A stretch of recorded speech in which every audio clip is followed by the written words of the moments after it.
कहा जाता है, जिसने जीवन का उद्देश्य खोज लिया उसने मौत को भी हारवा दिया। पर सवाल ये है, हम जन्म क्यों लेते हैं? मृत्यु के बाद क्या होता है? और सबसे बड़ा रहस्य, क्या हम किसी अदृश्य नियम से बंधे हुए बार बार इस दुनिया में आते जाते रहते हैं? आज हम इन्हीं रहस्यों को खोलने की कोशिश करेंगे, बिना किसी चमत्कारिक कहानी के। सिर्फ सच, सिर्फ अनुभव और सिर्फ आत्मा की आवाज। हम सभी ने जीवन में कभी न कभी यह प्रश्न जरूर पूछा है, मैं आखिर हूं कौन? बचपन में हमें बताया जाता है, तुम्हारा नाम ये है, तुम्हारे माता पिता ये हैं, तुम्हारी पहचान ये है। लेकिन क्या नाम ही पहचान है? क्या शरीर ही हम हैं? अगर नाम और शरीर ही हमारी असली पहचान होते, तो हर जन्म में हम वही क्यों नहीं रहते? सच तो ये है, हम अपने आप को हमेशा गलत जगह पर खोजते रहे हैं। शरीर जन्म लेता है, बढ़ता है, बूढ़ा होता है, लेकिन मैं नहीं। कभी सोचा है, आपका शरीर आज वैसा नहीं है जैसा 5 साल की उम्र में था। आपकी ऊंचाई बदली, चेहरा बदला, आवाज बदली। यहाँ तक कि वैज्ञानिक कहते हैं 7 साल में आपकी शरीर की हर कोशिका पूरी तरह बदल जाती है। तो फिर वो कौन है जो इन सब बदलावों को अंदर से देखता रहता है? जिसने बचपन भी देखा, जिसने जवानी भी देखी, जो अभी इस वीडियो को सुन रहा है, वो आप हैं। पर शरीर वाला आप नहीं, बल्कि वो चेतना जो शरीर में रहती है। हम शरीर नहीं, एक अनुभव करने वाली आत्मा है। अगर शरीर से ही पहचान होती, तो मृत्यु के बाद शरीर मौजूद रहता है। फिर भी हम उसे वो अब नहीं रहा क्यों कहते हैं? क्योंकि वो यानी आत्मा, जो इस शरीर को चलाती थी, जो सोचती थी, जो महसूस करती थी, जो सपने देखती थी, वो जा चुकी होती है। यही पहला बड़ा रहस्य खोलता है, हम शरीर नहीं, शरीर के यात्री हैं।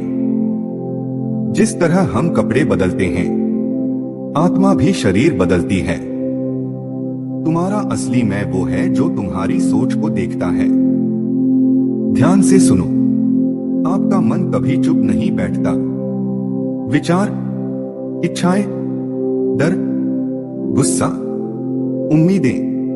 पर क्या आपने कभी नोटिस किया है, आपके अंदर एक दर्शक है जो इन सब विचारों को देखता है।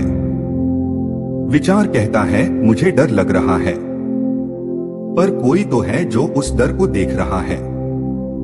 विचार कहता है मैं दुखी हूं, लेकिन दुख को देखने वाला कौन है?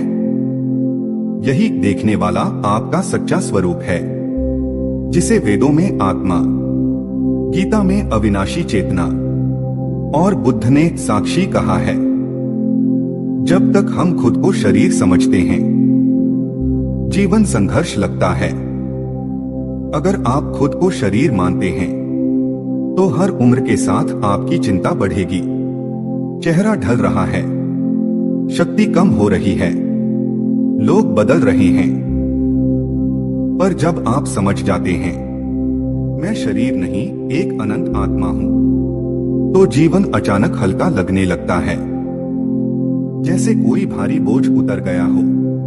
क्योंकि तब आप जानते हैं आप न जन्मे हैं, न कभी मरेंगे, न कभी खोएंगे। असल यात्रा शरीर की नहीं, आत्मा की है।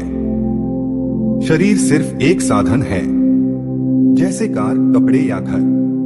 लेकिन आत्मा, उसे यात्रा करनी है, सीखना है, बढ़ना है और अंत में अपने स्रोत तक लौटना है। यही समझ जीवन का पहला और सबसे जरूरी कदम है। जब तक यह नहीं समझ आता, बाकी हर आध्यात्मिक ज्ञान अधूरा है। जीवन शुरू होता है उस दिन से जब आप समझ जाते हैं कि आप शरीर नहीं, बल्कि शरीर में रहने वाली चेतना है। जब यह समझ आ जाता है कि हम शरीर नहीं बल्कि चेतना आत्मा हैं, तो अगला बड़ा प्रश्न अपने आप उठता है। अगर हम आत्मा हैं, तो फिर बार बार यहाँ क्यों आते हैं? जन्म क्यों लेते हैं? ये सवाल केवल दार्शनिक नहीं है, ये हर उस व्यक्ति का सवाल है जिसने जीवन को थोड़ी गहराई से महसूस किया है। आत्मा अनुभव करने आती है, भोगने नहीं। कई लोग सोचते हैं कि जन्म एक संयोग है, लेकिन आत्मा कभी संयोग से पैदा नहीं होती। हर जन्म एक चयन है, एक तय किया हुआ मार्ग, एक विशेष यात्रा जिसका अपना उद्देश्य होता है।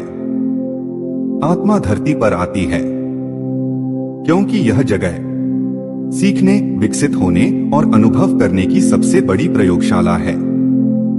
यहाँ दर्द भी है, यहाँ प्रेम भी है, यहाँ अहंकार भी है, यहाँ करुणा भी, और इन्हीं सबके बीच आत्मा खुद को पहचानना चाहती है। हर आत्मा अधूरी सीख लेकर आती है। अगर पिछले जन्म में हमने क्षमा करना नहीं सीखा, तो इस जन्म में ऐसे लोग मिलेंगे जो हमें दर्द देंगे ताकि हमारा हृदय खुल सके। अगर हमने प्रेम देना नहीं सीखा, तो ऐसे लोग मिलेंगे जो हमें प्रेम की कमी महसूस कराएंगे ताकि हम प्रेम का महत्व समझें। अगर हमने अहंकार नहीं छोड़ा, तो जीवन हमें बार बार परखता है ताकि हम झुकना सीखें। जीवन में जो भी व्यक्ति आता है, जो भी घटना होती है, सब एक शिक्षक की तरह है, एक पाठ की तरह है। कुछ पाठ आसान होते हैं, कुछ कठिन, लेकिन हर पाठ जरूरी होता है। आत्मा वही पाठ दोहराती है जिसे उसने पूरा नहीं किया। जैसे हम किसी क्लास में फेल होने पर उसी कक्षा में फिर से जाते हैं, वैसे ही आत्मा भी अधूरी सीख पूरी करने के लिए फिर से जन्म लेती है। कोई व्यक्ति बार बार टूटते रिश्तों में फंसा रहता है क्योंकि पिछले जन्म से उसने विश्वास और त्याग का पाठ अधूरा छोड़ा है। कोई व्यक्ति गरीब पैदा होता है क्योंकि आत्मा को संतोष और मेहनत का पाठ सीखना होता है। कोई व्यक्ति बहुत जल्दी सफलता पाता है क्योंकि उसने पिछले जन्म में बहुत कर्म किए होते हैं जो अब फल बनकर लौट रहे हैं। जीवन में कुछ भी यूं ही नहीं होता, सब योजना है, सब सीख है, सब यात्रा है। हम जिनसे मिलते हैं वे पहले से जाने हुए होते हैं। कभी किसी अनजान व्यक्ति को देखकर एक अजीब सा अपनापन महसूस हुआ है।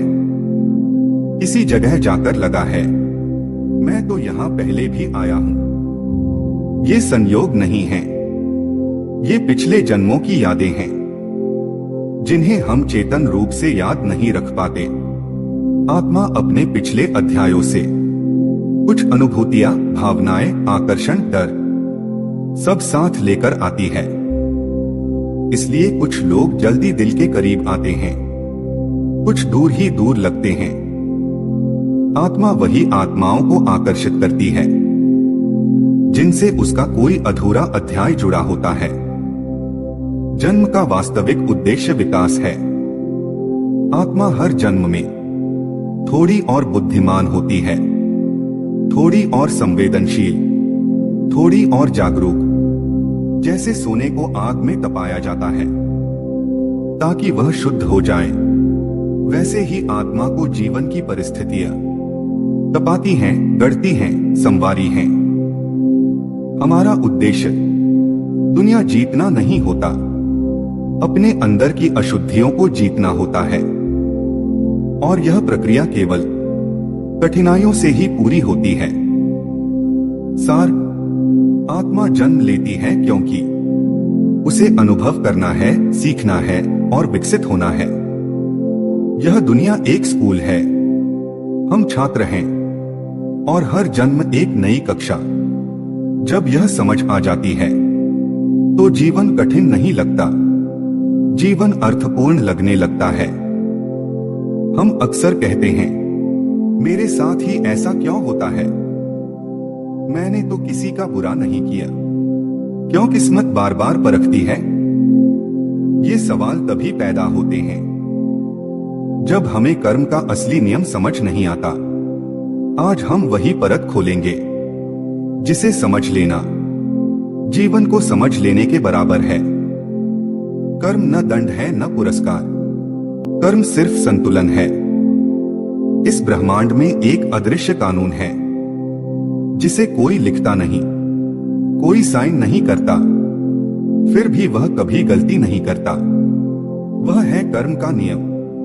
कर्म का अर्थ सिर्फ इतना नहीं कि किसी ने अच्छा किया तो अच्छा मिलेगा, बुरा किया तो बुरा। कर्म का वास्तविक अर्थ है ऊर्जा का संतुलन। जो ऊर्जा हम दुनिया को देते हैं, वही ऊर्जा किसी न किसी रूप में हमारे पास लौटकर आती है। आप किसी को खुशी देते हैं, खुशी लौटती है। आप किसी को दुख देते हैं, दुख लौटता है। आप किसी की मदद करते हैं, मदद लौटती है। आप किसी को धोखा देते हैं, धोखा लौटता है। इसलिए कर्म को न ईश्वर की सजा समझें, न इनाम, उसे समझें प्रकृति की गणितीय सच्चाई। कर्म नष्ट नहीं होते, समय के साथ परिपक्व होते हैं। कभी कभी हमें लगता है, अरे उसने इतने बुरे कर्म किए, फिर भी उसे कुछ नहीं हुआ। पर हम जो देखते हैं वह अधूरा चित्र है। कर्म तुरंत फल नहीं देते, वे बीज की तरह होते हैं। बीज को आज बोते हैं तो पेड़ कल नहीं बन जाता, पर बनता जरूर है सही समय पर। कर्म भी ऐसे ही हैं, कुछ तुरंत फल देते हैं, कुछ सालों बाद, कुछ अगले जन्म में। ब्रह्मांड इंतजार करता है सही समय का, जब हम उस पाठ को पूरी तरह समझ सकें जो हमें सिखाना है। कर्म का नियम निष्पक्ष होता है, भावनाओं से नहीं, ऊर्जा से चलता है। कर्म को फर्क नहीं पड़ता कि आप कितने दुखी हैं, कितने घायल हैं, कितने परेशान हैं। कर्म सिर्फ देखता है आपने क्या किया।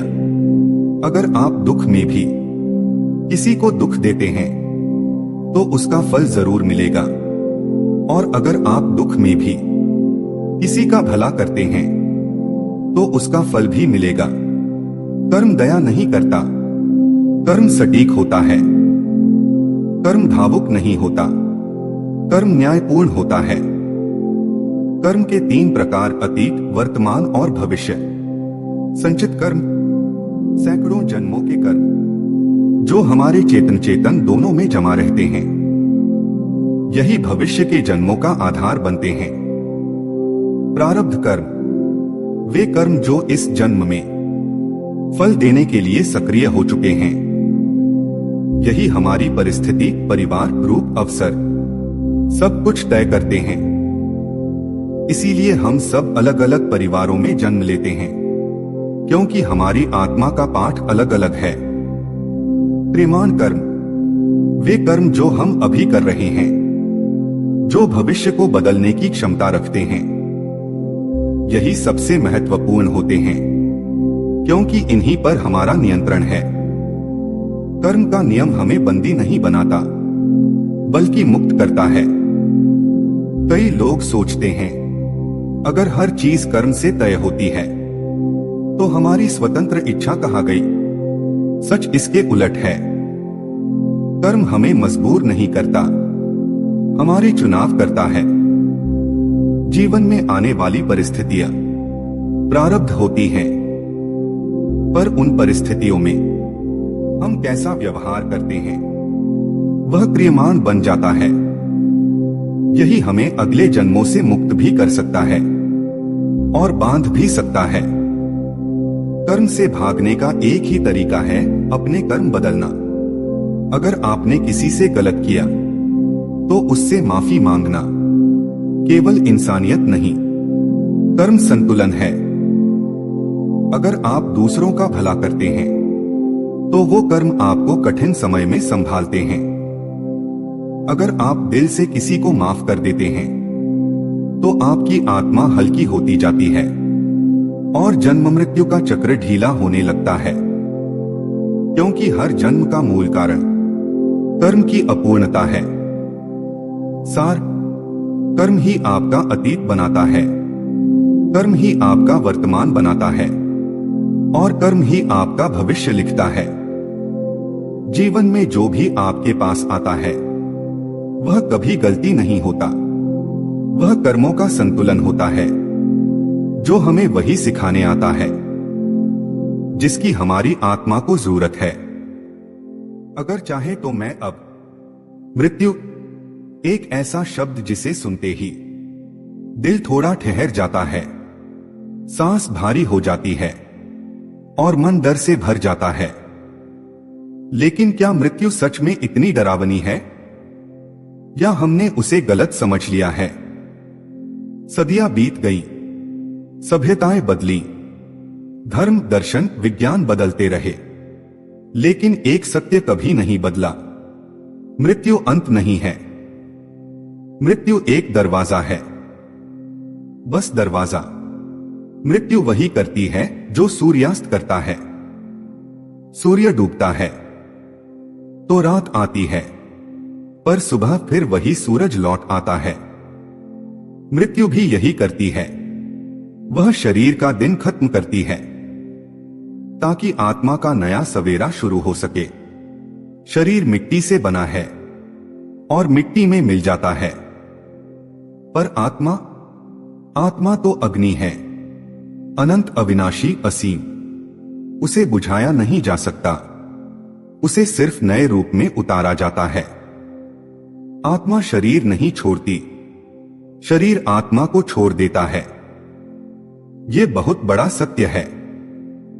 हम सोचते हैं आत्मा शरीर से निकलती है, लेकिन सच यह है कि जब शरीर अपनी यात्रा, अपनी उम्र पूरी कर लेता है, जब उसके अंदर ऊर्जा नहीं बचती, तब वह आत्मा को आगे बढ़ने देता है। जैसे कोई पुराना घर अपने निवासी को छोड़ देता है। घर ढह जाता है पर निवासी सुरक्षित रहता है और एक बेहतर घर की तलाश में आगे बढ़ जाता है।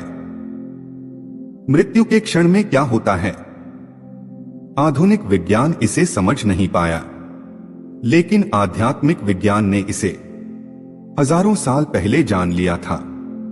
मृत्यु के कुछ क्षण पहले आत्मा शरीर से धीरे धीरे अलग होना शुरू करती है। एक हल्कापन, एक खिंचाव, एक शांति। कुछ लोग उसे सुनते हैं, कुछ महसूस करते हैं, कुछ बस चले जाते हैं। जैसे ही आत्मा शरीर से अलग होती है, उसे पूरा जीवन एक तेज फिल्म की तरह कुछ सेकंड्स में दिख जाता है। इस पर क्या असर हुआ, कहां सही किया, कहां गलत, किसे दुख दिया, किसे सुख दिया, कौन से कर्म बांध गए, कौन से मुक्त कर गए। ये समीक्षा कोई भगवान नहीं करता, ये आत्मा खुद करती है, उसी सच की रोशनी में जिससे हम जीवन भर दूर भागते हैं। मृत्यु हमें बदलने नहीं आती, पूर्ण करने आती है। हर आत्मा का शरीर छोड़ने का एक समय तय होता है। जब उसका इस जन्म का पाठ पूरा हो जाता है, तब वह आगे बढ़ जाती है। कुछ जल्दी जाते हैं, कुछ देर से, पर कोई भी गलती से नहीं जाता। मृत्यु उतनी ही निश्चित है जितना जन्म। दोनों आत्मा के सफर का हिस्सा हैं। जीवन सांसों से मापा जाता है, पर आत्मा का जीवन अनुभवों और सीखों से मापा जाता है। मृत्यु केवल शरीर का अंत करती है, प्रेम का नहीं। हम किसी प्रिय को खोते हैं तो लगता है कि वो खत्म हो गया, लेकिन प्रेम कभी खत्म नहीं होता। जिसे हम गया कहते हैं, वो आज भी हमारे आसपास ऊर्जा की तरह मौजूद होता है। कई बार अचानक किसी की खुशबू महसूस होती है, किसी का स्पर्श, किसी की याद, किसी आवाज की गूंज। ये संयोग नहीं, आत्मा की उपस्थिति है। मृत्यु रिश्ते नहीं तोड़ती, रिश्तों को अदृश्य बना देती है। मृत्यु एक ठहराव नहीं, आगे बढ़ने का निमंत्रण है। जब एक कड़ी टूटती है तो आत्मा अगली कड़ी जोड़ने निकल पड़ती है। वह अपने कर्मों की समीक्षा करती है। कहां अधूरा रह गया, किससे सीखना बाकी है, कौन सा घाव अभी भी भरा नहीं, कौन सा पाठ अभी भी कठिन है। जब विश्लेषण पूरा हो जाता है, आत्मा अगला जन्म चुनती है। हां, आत्मा खुद चुनती है, अपना परिवार, अपनी स्थिति, अपना वातावरण, अपनी चुनौतियां, अपनी यात्रा, क्योंकि हर जन्म सीख का एक नया अध्याय है। सार, मृत्यु अंत नहीं, एक अध्याय का पूर्ण विराम है और अगली कहानी की शुरुआत। जिसने मृत्यु को समझ लिया, उसने जीवन को समझ लिया। मृत्यु के बाद क्या होता है? क्या सब खत्म हो जाता है या हमारी यात्रा जारी रहती है? हजारों सालों से संतों, ऋषियों, वैज्ञानिकों और दार्शनिकों ने एक ही निष्कर्ष निकाला है, आत्मा मरती नहीं, वह सिर्फ अपना घर बदलती है। लेकिन प्रश्न यह है, आत्मा नया घर कैसे चुनती है? नया शरीर कैसे मिलता है? नया परिवार क्यों मिलता है? यही है पुनर्जन्म का महारहस्य, जिसे समझने के बाद जीवन का हर भ्रम साफ हो जाता है। मृत्यु के बाद आत्मा शांति में नहीं जाती, वह संक्रमण में जाती है। मृत्यु के तुरंत बाद आत्मा किसी स्वर्ग या नर्क में नहीं पहुंचती, वह सबसे पहले एक संक्रमण अवस्था में प्रवेश करती है, जिसे शास्त्रों में सूक्ष्म लोक कहा गया है। यहां शरीर नहीं, लेकिन चेतना पूरी तरह जागृत होती है। आत्मा अपने पूरे जीवन को देखती है, क्या सही किया, क्या गलत, किसे दर्द दिया, किसे प्रेम दिया, कहां बढ़ी, कहां टूट गई। यह समीक्षा ही अगले जन्म का आधार बनती है। आत्मा नए जन्म का कारण खुद चुनती है। कई लोग सोचते हैं कि किस्मत हमें एक विशेष परिवार में जन्म देती है, लेकिन सच यह है, आत्मा खुद अपनी परिस्थिति चुनती है। अगर आत्मा को क्षमा सीखनी है, वह ऐसे लोगों के बीच जन्म लेगी जो उसे चोट पहुंचाएंगे। अगर आत्मा को निस्वार्थ प्रेम सीखना है, वह ऐसे परिवार में जाएगी जहां उसे संघर्ष के बीच प्रेम देना सीखना पड़े। अगर आत्मा को साहस सीखना है, जीवन उसे कठिन परिस्थितियों में डालेगा।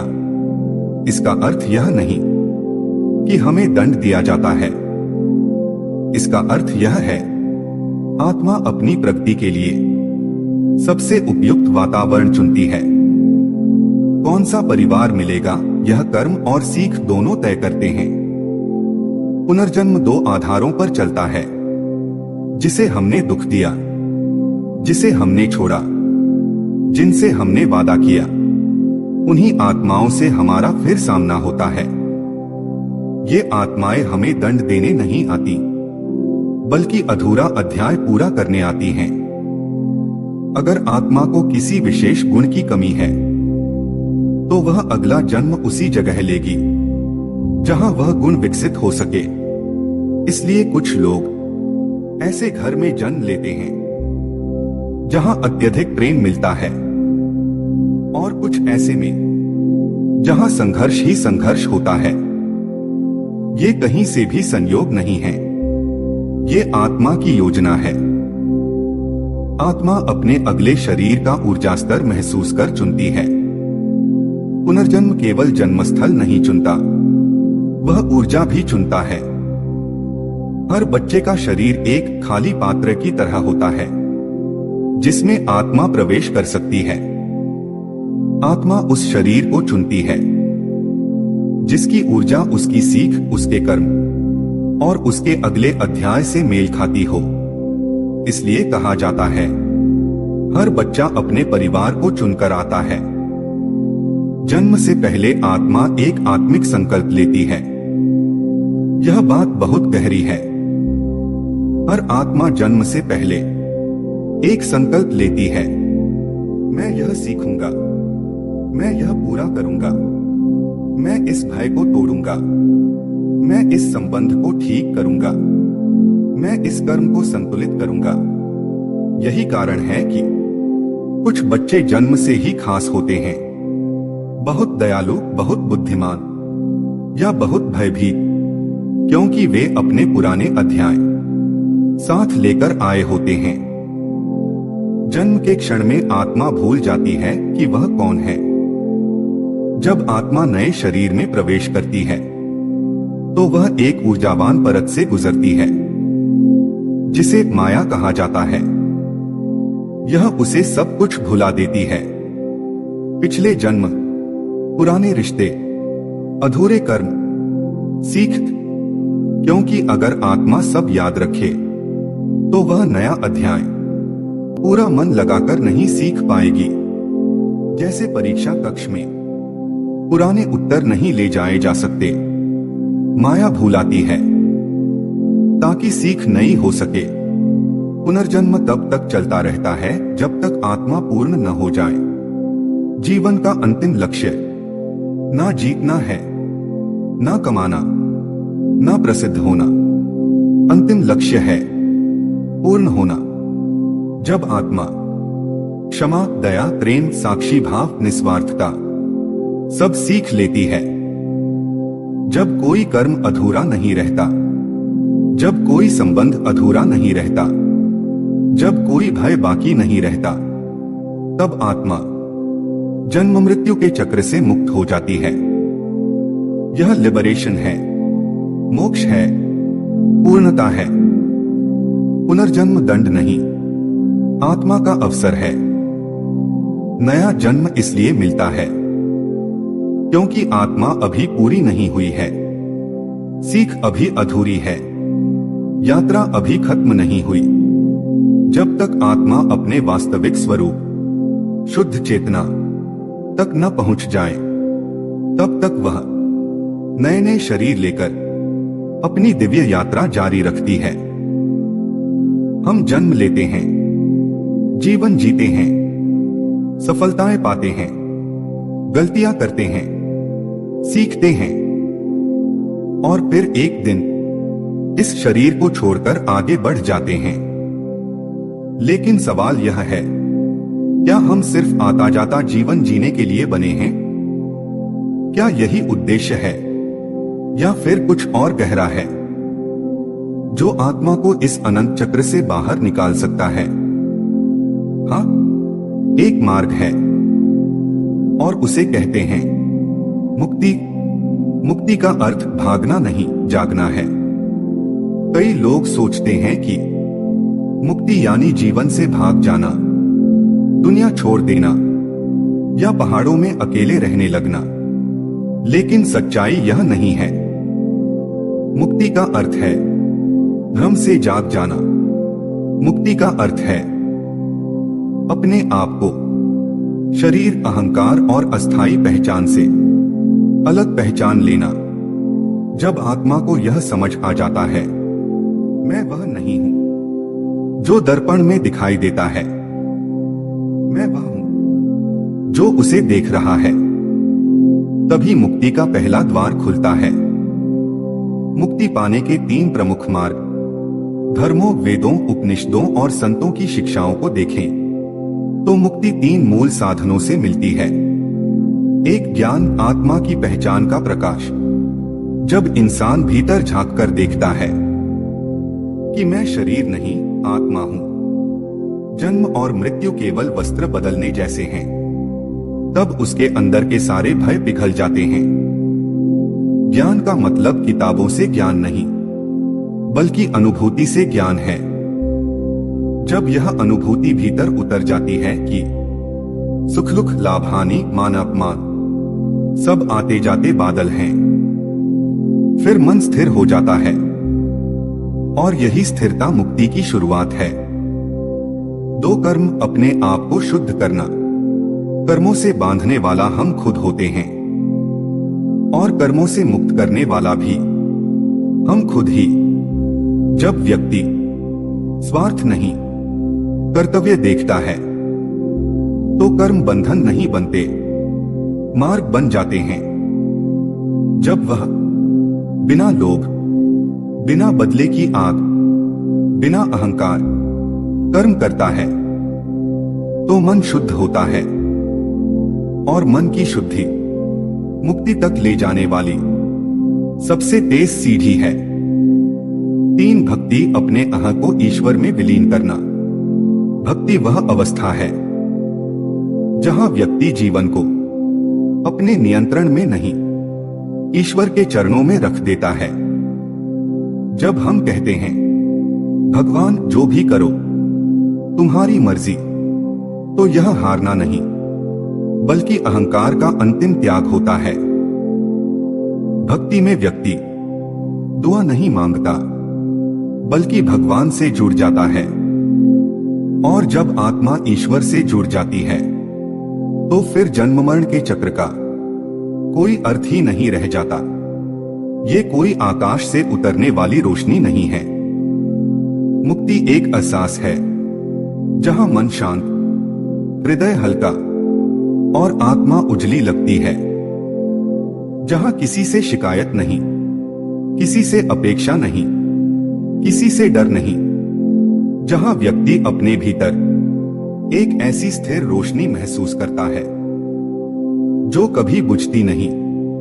मुक्ति कोई पहाड़ों में चलने वाली यात्रा नहीं, ये घर में, काम पर, परिवार के बीच जीवन को सही दृष्टि से जीने का नाम है। मुक्ति तब है जब हम क्रोध आए भी तो वह हमें अपने बस में नहीं कर पाता। मुक्ति तब है जब दुख आए भी तो मन टूटता नहीं, सीखता है। मुक्ति तब है जब सुख आए भी तो हम अहंकारी नहीं होते। मुक्ति तब है जब जीवन हमें हिलाता भी है तो हम भीतर से स्थिर रहते हैं। अंतिम सत्य मुक्ति कोई मंजिल नहीं, अवस्था है। जब हम यह समझ लेते हैं कि इस दुनिया की हर चीज क्षणभंगुर है, अस्थाई है, माया है और जो सच्चाई है, जो शाश्वत है, वह हमारे भीतर ही है, तब आत्मा जन्म मरण के चक्र से धीरे धीरे मुक्त होने लगती है। मुक्ति मिलती है ज्ञान से, शुद्ध कर्मों से और पूरी श्रद्धा से।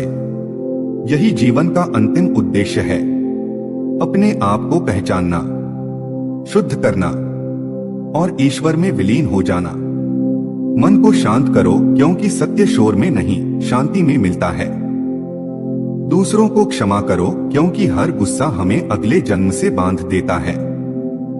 कर्म को पवित्र बनाओ क्योंकि वही तुम्हारा भविष्य लिखते हैं। आत्मा को पहचानो क्योंकि वही तुम्हारी वास्तविक पहचान है। प्रेम दो क्योंकि प्रेम ही वह ऊर्जा है जो आत्मा को ऊपर उठाती है।